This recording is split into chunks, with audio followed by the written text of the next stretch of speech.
semuanya, selamat datang kembali di Stock Request per tanggal 28 April 2023 ya teman-teman semuanya. Seperti biasa di Stock Request kali ini kita akan membahas 3 saham yang mudah-mudahan ya di antara 3 saham tadi ada yang bisa kita tradingkan minggu depan ya. 3 saham tadi adalah saham MDKA, saham ACES dan juga saham ASRI. Nanti kita lihat di antara 3 saham tadi mana nih yang paling menarik. Tapi sebelum ke pembahasan utama ya, seperti biasa aku mau recap dulu menu sore. Minggu ini kita overall memberikan 6 ya.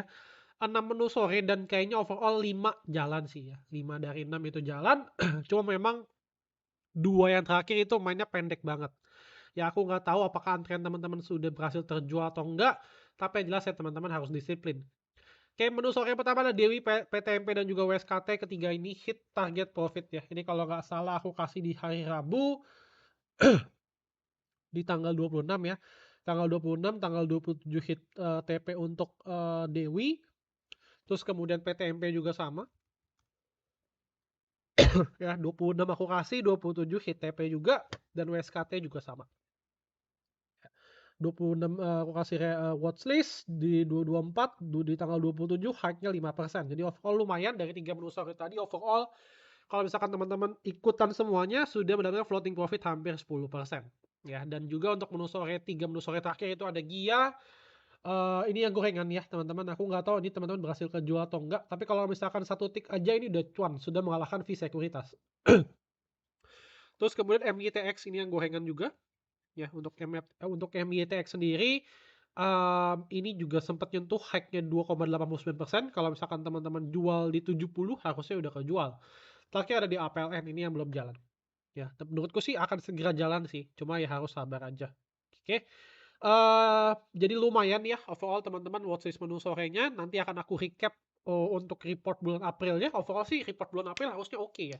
Dimana kalau nggak salah kita mendapatkan win streak di 12 kali. 10 atau 11 kali gitu. Jadi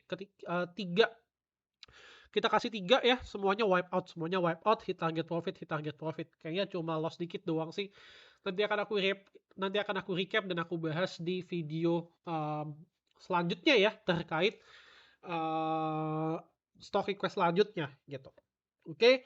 Dan buat teman-teman yang mau coba join free group kita, nanti linknya akan aku put di deskripsi di YouTube ya teman-teman. Oke, sedikit recap selanjutnya adalah kita mau sedikit recap tentang IHSG. Ya, IHSG pergerakan di bulan April overall cukup bagus. Di mana bulan April ini market naik 1,60%, ya 1,62%, dan juga secara daily chart ini membentuk pattern inverted head and shoulders dan sudah berhasil di breakout ya. Di bulan April sendiri market itu ada inflow dari foreign itu hampir 10T lebih lah. Dan kurang lebih market masuknya di mana? Di saham-saham ini, saham-saham big caps ya, BBRI, Telkom, BCA, Antam, BRMS dan sebagainya ya. Meskipun beberapa ada NSSS dan Bumi ya. Cuma kita nggak masuk hitungan lah. Jadi overall cukup bagus ya, dimana kalau misalkan tren ini terus berlanjut, kemungkinan besar IHSG akan berpotensi untuk breakout dari 7.200-nya. Terus pasti ada yang nanya, kok gimana dengan sentimen sell in May and go away ya? Menurutku ya mungkin akan terimpact, cuma tidak signifikan ya selama foreign-nya masih terus untuk konsisten masuk ke IHSG kita, menurutku masih oke sih. Dan juga kalau teman-teman lihat salah satu indikator yang paling strong untuk saat ini relate dengan IHSG kita adalah USD IDR ya. Dimana kalau teman-teman lihat ketika USD IDR-nya turun di bawah 15.000, IHSG itu akan rally cukup kencang gitu. Ya, kalau teman-teman lihat pergerakan satu bulan ini, pergerakan satu bulan dari 15.000 turun dia ke 14.600. That's why IHSG kita rally selama sebulan ini cukup kencang gitu. Jadi kita bisa bilang bahwa dana dari foreign yang pegang dolar itu mulai moving ke developed market seperti IHSG kita. Oke, overview kira-kira bulan depan pergerakannya seperti apa? Menurutku bisa jadi akan sideways dulu ya, IHSG kita bisa jadi akan sideways dulu sambil menunggu foreign-nya kuat untuk angkat lagi, kemungkinan besar baru akan nyentuh area 7.200 gitu ya kalau menurut viewku pribadi. Terus kemudian kalender makroekonomi, kalau teman-teman lihat tanggal 4 Mei itu akan ada pengumuman interest rate dari Amerika. Overall sih ini sudah minor ya impact-nya ke IHSG kita. Karena naiknya cuma 0,25%. Jadi menurutku sih IHSG kita masih aman banget dan secure. Dan menurutku sektor yang perlu diperhatikan baik lagi adalah sektor otomotif. Ya, di mana sektor otomotif itu naik cukup signifikan ya di bulan ini. IMAS, IMJS, DRMA, Auto, MPMX ya. 4 saham tadi kalau misalkan koreksi menurutku akan menarik ya. Teman-teman tinggal cek area koreksi sampai mana, apalagi IMAS gitu ya. Ini sudah naik sangat signifikan ya dari 900-an ke 2.300 ya, hampir 3 kali. Terus juga IMJS, DRMA dan juga Auto ya, ini bisa dilirik. Kalau misalkan area entry-nya oke, teman-teman bisa coba untuk entry. Terus kemudian sektor kedua yang menarik adalah sektor properti, di mana dua saham properti itu BSDE dan ASRI itu sudah mulai breakout. Dan menurutku sih akan ada potensi untuk dia lanjut naik ya, karena ditandai oleh perubahan laporan keuangannya juga. Oke, itu sedikit review di depan aja. Kemudian kita akan bahas 3 saham tadi. Yang pertama adalah saham MDKA dulu.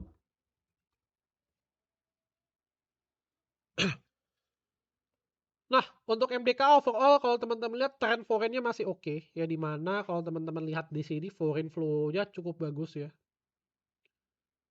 Hampir, ini kalau di total-total hampir 4 triliun lah masuk ke MDKA. Dari November 2022 hingga saat ini pun masih terus akumulasi. Trennya masih naik. Tapi di sisi lain memang harganya belum kemana-mana. Oke, jadi menurutku sih cukup menarik ya penurunan hari ini. Karena kalau teman-teman lihat secara weekly chart pun ini sudah dekat sama support kuat untuk MDKA. Ya, dari weekly chartnya. Support kuatnya di mana tuh? Kalau di sekitar area 3.900-an. Ya. Jadi kalau teman-teman lihat di sini tentunya risikonya akan semakin rendah. Ya, tentunya risiko akan semakin rendah. Dan teman-teman bisa manfaatkan momentum tersebut untuk coba mendulang cuan gitu ya di saham MDKA. Cuma balik lagi sih saranku ya jangan sampai dia jebol dari area sini lah ya sebagai last supportnya, yaitu di sekitar 3.300. Kalau misalnya dia jebol dari sini otomatis sudah gak gitu bagus gerakannya. Ya. Karena tren yang sebelumnya up itu sudah mulai ke downtrend ya dalam tren jangka panjangnya. Ya, kalau sekarang kan tren short termnya aja yang mulai downtrend, tapi mid termnya masih sideways gitu. Kita akan coba buat trading plan-nya ya untuk MDKA, dan untuk MDKA sendiri foreign-nya juga masih cukup bagus kalau teman-teman lihat ya. Dari tanggal 30 Maret hingga saat ini masih terus akumulasi, average-nya di berapa? Coba kita cek dari awal April hingga saat ini. Average foreign-nya adalah di sekitar area 4 ribuan. Jadi kondisinya adalah kurang lebih bisa kita bilang ya nyangkut agak atas lah. Oke, untuk MDKA coba kita akan buat trading plan-nya. Last support mungkin di sekitar area 3.770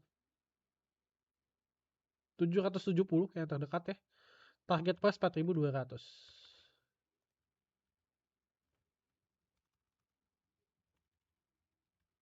Ya, 4.300 deh ya. 4.200 sampai 4.300. Jadi kurang lebih ini untuk MDKA. Kalau misalkan teman-teman mau pakai agak panjang mungkin di sekitar sini ya 3.350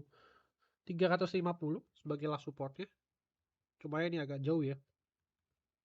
Jadi saranku sih teman-teman pakai area support 1 di 3.770 aja. Karena di area tersebut juga risk dan rewardnya masih oke. Dimana hampir 1:2 dan menurutku menarik untuk ditradingkan dengan kondisi foreign ini nyangkut atas ya. Meskipun trennya lagi menurun. Oke, itu untuk MDKA ya. Kemudian next. Saham selanjutnya yang mau aku bahas adalah saham ACES ya. Oke, saham ACES overall menurutku lumayan bagus ya. Mulai ada inflow. Kalau ada info dari mana? Kalau teman-teman lihat di chart weekly-nya itu mulai ada bullish divergence ya. Bullish divergence dari indikator MACD ya, berarti itu menjadi pertanda cukup bagus. Kemudian secara trend foreign-nya juga sudah mulai oke nih ya dari April ke Mei. Jadi menurutku sih mulai bisa kita lirik secara daily-nya ini lagi di support ya, dan berpotensi untuk membentuk double bottom jika dia berhasil breakout dari area 485 sampai 490. Jadi menurutku di area harga sekarang tentunya cukup menarik. Kalau kita buat trading plan-nya harga sekarang 450, last support di 430. Dan area TP adalah di sekitar area 490 ya. Jadi menurutku untuk saat ini bagi ACES risk dari WT 1:2 ada inflow dan teman-teman bisa lirik ya. Coba kita lihat ya secara broker summary dari awal April masih distribusi sih. Cuma kalau teman-teman lihat ini sebenarnya kita spekulasi early ya. Gimana kalau aku lihat kan dari awal April hingga saat ini kan foreign masih terus buang. Cuma di sisi lain memang per Jumat kemarin mulai ada akumulasi lagi. Ya, jadi menurutku sih kita bisa spec buy ya dengan target di area 490 tadi. Ya, itu untuk ATS jadi menurutku lumayan menarik dan bisa dimasukkan ke watchlist. Kemudian yang terakhir adalah ASRI ya, seperti yang kita tahu ASRI juga secara laporan keuangan dari perusahaan properti mulai membaik ya. Makanya dia langsung breakout nih di tanggal 11 April kemarin. Ya, secara tren kalau teman-teman lihat ini baru patah tren. Nah, di sini trennya mulai patah ya. Dan menurutku lumayan menarik sih. Cuma kalau misalkan teman-teman mau entry, saranku jangan di area harga sekarang. Jadi better tunggu dia koreksi dulu. Kenapa? Karena ini dekat resisten yang cukup kuat ya. Nah, di sini resisten yang cukup kuat dan sudah diuji berkali-kali. Jadi saranku sih jangan di entry untuk saat ini. Tapi lebih ke mungkin tunggu pullback dulu. Tunggu pullbacknya di mana? Tunggu pullbacknya di sini. Ya di sekitar 170. Menurutku teman-teman semuanya bisa lirik area tersebut ya. Kalau misalkan dekat-dekat area tadi ya bisa kita bilang sebagai low risk trade lah. Coba kita ukur ya Fibonacci-nya. Nah, area Fibonacci juga mirip-mirip ya, nyerempet 170, 171 sebagai area Fibonacci 38,2. Sedangkan area Fibonacci 50% adalah di area 166. Jadi menurutku sih di dekat-dekat area ini teman-teman bisa lirik lagi untuk ASRI 166 sampai 171. Kalau misalkan menarik, teman-teman baru entry ya secara candlestick gitu misalnya. Oke, overall ini agak akan aku buat trading plan-nya ya, karena masih lebih ke arah menunggu untuk koreksi terlebih dahulu. Cuma jelas di sini kita bisa lihat ada inflow yang cukup oke bagi ASRI, dan nantinya ya bisa teman-teman tradingkan lah kalau misalkan nanti titik entry-nya pas gitu. Terakhir aku mau info, komunitas eksklusif aku minggu ini lumayan win rate ya. Untuk day trade itu di angka 87%. Dan kemudian untuk bulan April, untuk day trade-nya di angka 83%. Jadi buat teman-teman yang mau coba join, silahkan. Linknya nanti akan aku put di deskripsi di YouTube. Dan yang terakhir, ada webinar day trading masterclass yang akan aku adakan di Sabtu ini ya, tanggal 6 Mei, setengah 10 sampai jam 3 sore. Kita akan belajar lebih detail gimana cara menemukan menu sore yang optimal. Dan juga ya tips and triknya supaya win rate-nya besar.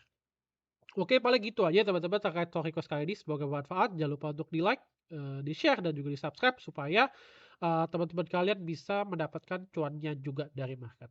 Oke, thank you teman-teman semuanya dan see you next video guys. Bye-bye.